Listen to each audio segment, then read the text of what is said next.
அனைவருக்கும் வணக்கம். பத்மபிரியா, உதவி பேராசிரியர், தமிழ்துறை. இன்றைய வகுப்பில் சங்க இலக்கியத்தில் ஒன்றான புறநானூற்று பாடல் ஒன்றை பார்க்கவிருக்கின்றோம். சங்க இலக்கியம் என்பது 8 தொகையும் 10 பாட்டும் சங்க இலக்கியமாகும். அந்த 8 தொகையில் 8 நூல்கள் உள்ளன.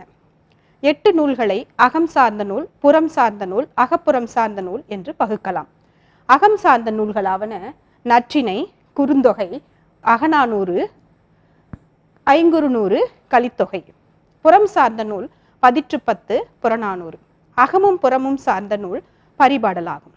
இவற்றில் புறம் சார்ந்த நூலில் ஒன்றான புறநானூற்றில் ஒரு பாடல் குறித்து தற்பொழுது பார்க்க இருக்கின்றோம். புறநானூறு புறம் சார்ந்த 400 பாடல்களை கொண்டது. புறம் கூட்டல் 400 புறநானூறு, அதாவது புறம் சார்ந்த 400 பாடல்களை கொண்டுள்ளது அப்படின்னு பார்க்கணும். அது 4 அடி சிற்றலையும் 40 அடி பேரலையும் கொண்டது. மினிமம் 4 லைன்ஸ்லேருந்து 40 மேக்சிமம் 40 லைன்ஸ் வரைக்கும் இருக்கும், பாடப்பட்டிருக்கு. தொகுப்பித்தவர் யார் என்பது அறியப்படவில்லை. 150க்கும் மேற்பட்ட புலவர்களால் இப்புறநானூறு பாடப்பட்டுள்ளது. கடவுள் வாழ்த்து பாடலாக பாரதம் பாடிய பெருந்தேவனார் பாடியுள்ளார். இந்த புறநானூற்றுக்கு உரை எழுதி முதல்ல பதிப்பித்தவர் உவேசா. ஜியுப்போ புறநானூற்றினுடைய பாடல்களுடைய சிறப்பை கண்டு ஆங்கிலத்தில் சில பாடல்களை மொழிபெயர்த்துள்ளார். இந்த புறநானூறு நம்ம அக்கால மக்களினுடைய, சங்ககால மக்களினுடைய வாழ்வியல் நெறிகளையும் முறைமைகளையும் நமக்கு எடுத்து உரைக்கின்றது. குறிப்பாக அக்கால மன்னர்களுடைய ஆட்சி சிறப்பையும் கொடை மாண்பையும் வீரத்தையும் நமக்கு பறைசாற்றுகின்றன. வள்ளல்கள் குறித்த வரலாற்று நூலாக இது திகழ்கின்றது. வள்ளல்கள் என்பவர் யார்? தன்னை நாடி வருபவருக்கு இல்லை எனாது பாகுபாடு பார்க்காது அவர்களுக்கு வேண்டியவற்றை கொடுப்பது. வள்ளலை காண வந்த இரவலர் பின்பு அவருடைய வாழ்க்கையில் வறுமையே ஏற்படாதவாறு அவர்களுக்கு உதவி செய்கின்றவர்களை வள்ளல்கள் என்று நாம் கூறுகின்றோம். அந்த வள்ளல்களை முதல் 7 வள்ளல்கள், இடை 7 வள்ளல்கள், கடை 7 வள்ளல்கள் என்று நூல்கள் குறிப்பிடுகின்றன. அதிலும் கடை 7 வள்ளல்கள் சிறப்பாக போற்றப்படுகின்றனர்.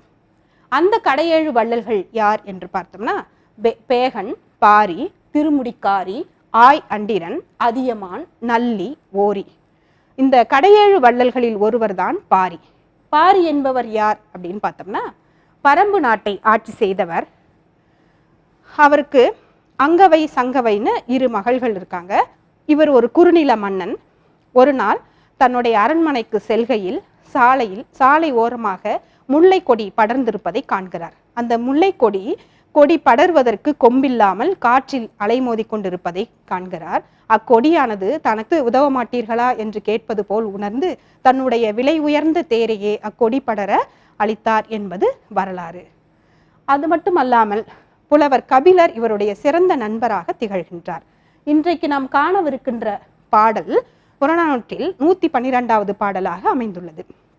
இப்பாடல் எழ காரணம், இப்பாடல் தோன்றிய பின்னணி என்ன அப்படின்னு பார்த்தோம்னா, இந்த பாரி மன்னன் குறுநில மன்னனாக இருந்தாலும் மூவேந்தர்களுடைய சேர சோழ பாண்டியர்களை விட வீரத்திலும் கொடை மாண்பிலும் சிறந்து விளங்குவதை அறிய முடிகின்றது.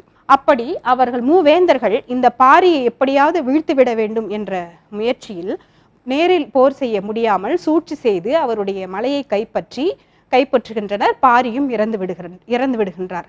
அவரை இழந்து, அவருடைய பாரியை இழந்து அவருடைய நாட்டையும் இழந்த அவருடைய மகள்கள் அங்கவை சங்கவை பாடிய பாடல்தான் இப்பாடல். பாடலை பார்க்கலாம். அச்சை திங்கள் அவ்வெண் நிலவின் எந்தையும் உடையே எம் குன்றும் பிறர் கொளார். இற்றை திங்கள் இவ்வெண் நிலவின் வெஞ்சரி முரசின் வேந்தர் எம் குன்றும் கொண்டார் யாம் எந்தையும் இளமே அப்படின்றது பாடலடிகள். இந்த பாடல் இடம்பெற்றுள்ள திணை பொதுவியல் திணை, துறை கையேறு நிலை. இந்த பாடியவர்கள் அங்கவை சங்கவை, பாரி மகளிர்களான அங்கவை சங்கவை அப்படின்னு நம்ம பார்க்குறோம். இப்போ பாடலுடைய பொருளை பார்க்கலாம். அற்றை திங்கள், திங்கள் அப்படின்றது மாதம், அற்றை அப்படின்றது சென்ற மாதம், அதாவது அற்றை திங்கள்னா சென்ற மாதம். அவ்வெண் நிலவின் அப்படின்னா முழுமதி நாள் அப்படின்னா பௌர்ணமின்னு நம்ம சொல்றோம் இல்லையா, அதுதான். அப்போ எந்தை அப்படின்னா தந்தை. அப்ப என்ன சொல்ல வராங்க?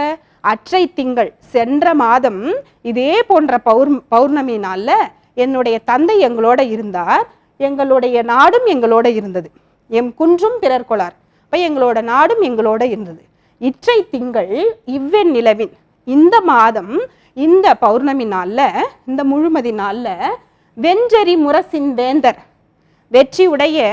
வெற்றி பெற்ற முரசினை உடைய வேந்தர்கள், 3 வேந்தர்கள் எங்களுடைய பரம்பு மலையை கைப்பற்றி விட்டனர். நாங்கள் எங்களுடைய தந்தையும் இழந்து விட்டோம் அப்படின்னு ஏக்கத்தோட இந்த பாடலை பாடியிருக்காங்க அப்படின்னு பார்க்குறோம். இதுதான் இந்த பாடலுடைய பொருள்.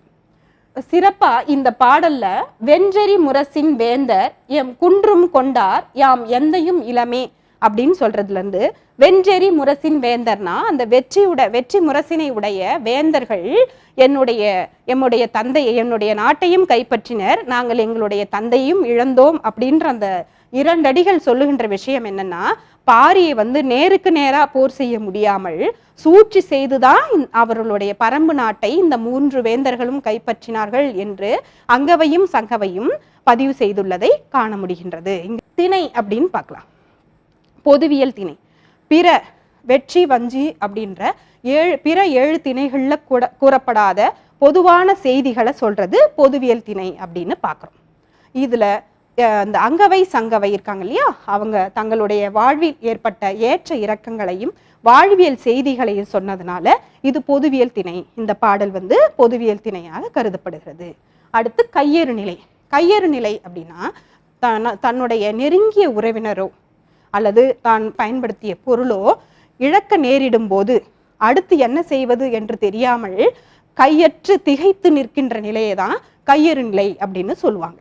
அது அப்போ இந்த பாடல்ல அங்கவையும் சங்கவையும் தன்னுடைய நாட்டையும் தன்னுடைய தந்தையும் இழந்து அடுத்து என்ன செய்வதென்று தெரியாமல் திகைத்து நிற்கின்ற நிலை அது இயம்பியதனால, அவங்களுடைய அவலத்தை இயம்பியதனால இது கையேறு நிலைத்துறையை சார்ந்தது அப்படின்னு நம்ம பார்க்குறோம். இது போன்ற இன்னொரு பாடலோடு அடுத்த வகுப்பில் சந்திக்கலாம். நன்றி.